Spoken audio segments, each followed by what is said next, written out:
செல்வ வளம்னு என்ன தெரியுமாங்க? அடுத்தவன் செல்வத்தை பார்த்து வயிறெறியாமல் இருக்கின்ற முழுமை.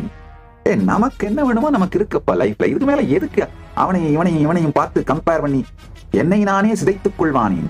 அந்த கம்பேரிசனுக்கான தேவையே இல்லாமல் இருப்பவனே முழுமையான செல்வந்தன். அதே மாதிரிதான் ஒவ்வொரு துறையிலையும் அடுத்தவன் பெட்ரூமை எட்டி பார்த்து அதுல ஒரு வக்கரமான ஏக்கமும் வெறுமையும். ஐயோ, உலகத்துல ஒரு குடும்பம் பாத்தீங்கன்னா உலகத்துல இருக்க அத்தனை பேரும் நினைக்கிறான் அவனை தவிர உலகத்துல இருக்க எல்லாருமே ஓவர் செக்ஸ்ட், அவன் மட்டும்தான் செக்ஷுவலி டிப்ரைவ்டு. இப்படித்தான் அத்தனை பேரும் நினைக்கிறானுங்க.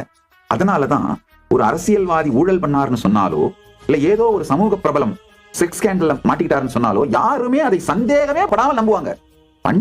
அவன் பண்ணி இருப்பான். எவிடன்ஸ் எல்லாம் கொடுக்க வேண்டியது இல்லைங்க, சும்மா பரப்பி விட்டா போதும். ஒரு 4 வார்த்தை எழுதி விட்டீங்கன்னா போதும், அவங்க மீதி எவிடன்ஸ் எல்லாம் கிரியேட் பண்ணிப்பாங்க. ஏன்னா அவன் செக்ஷுவலி டிப்ரைவ்டா இருக்கிறதாவும் மத்த உலகத்துல இருக்க எல்லாருமே ஓவர் செக்ஸ்டாவும் இருக்கிறதாவும் அவன் கற்பனையில் அதுலதான் வாழ்ந்துட்டு இருக்கான். சோ அவனுக்கு எவிடன்ஸ் எல்லாம் தேவையில்லை. ஜஸ்ட் அவனுடைய ஒப்பீனியனை சப்போர்ட் பண்றான்.